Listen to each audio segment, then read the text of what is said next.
ఎవరూ లేని వారికి దేవుడే దిక్కై ఉన్నాడు. మనం ఎవ్వరం అనాథలం కాదండి. మన దేవుడు మనకి సర్వమై ఉన్నాడు. ఆయనలో స్నేహితుని చూస్తావు, ఆయనలో తల్లి ప్రేమను చూస్తావు, ఆయనలో తండ్రి ప్రేమను చూస్తావు, ఆయనలో నీకు మంచి జ్ఞానం కలిగిన ఉపదేశకును చూస్తావు, మంచి బోధకుడును చూస్తావు, మంచి సహచారిని చూస్తావు, ఆదరణకర్తను, ఆలోచనకర్తను చూస్తావు, అద్భుతాలు చేసే దేవుడిని చూస్తావు, నిన్ను లేవనెత్తే దేవుడిని చూస్తావు, నీ యొక్క కాడిని విరగొట్టి నిన్ను దీవించే దేవుడిని చూస్తావు. హల్లెలూయా. ఇన్ని విధాలుగా నీకు తోడయ్యుండి నడిపిస్తానన్న ఆ దేవుని యొక్క ప్రేమ నీకు తోడైంది. యవన కాలంలో భర్తను కోల్పోయారేమో, హఠాత్తు మరణాల వలన ఇంట్లో రక్త సంబంధాలు ఎవరైనా కోల్పోయి దుఃఖంలో ఉన్నావేమో, అమ్మా నీకు దుఃఖ నివారణ కలుగును గాక. అయా దేవుని నామంలో నీకు దుఃఖ నివారణ కలుగును గాక. ప్రభు అయిన దేవుడే నీకు ఆదరణ దయచేయును గాక. ఆయన నీ హృదయ గాయములు మాన్పును గాక. నీ ప్రభు నీకు తోడై ఉన్నాడు. భూలోక యాత్రా కాలంలో నువ్వు వెళ్తున్నప్పుడు కృంగిపోతే, కృషించిపోతే, మానసిక క్షోభకు నువ్వు ఎక్కువ గురైతే బతకలేవి భూమి మీద.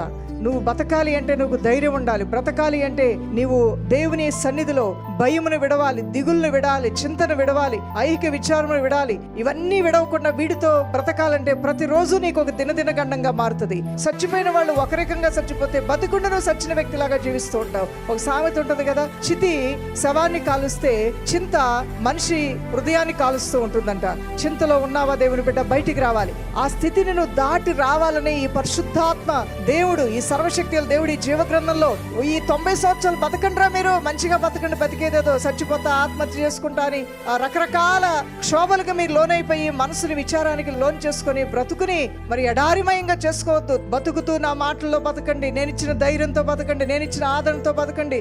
ఏదో కోల్పోయాను, ఏదో నష్టపోయాను, ఏదో పొందలేకపోయాను, అశాంతితో బతకండి, మనశ్శాంతి లేకుండా బ్రతకండి. ఏ రోజు కీడు ఆ రోజు చాలు. దేవుడు మీకు కావలసిన ఆహారాన్ని, వస్త్రాన్ని అన్నిటినీ సమృద్ధిగా దయచేస్తాడు. దేవుళ్ళు ఆనందిస్తూ ఆయన కృపలో సాగిపోండి అని చెప్తున్నాడు యేసయ్య.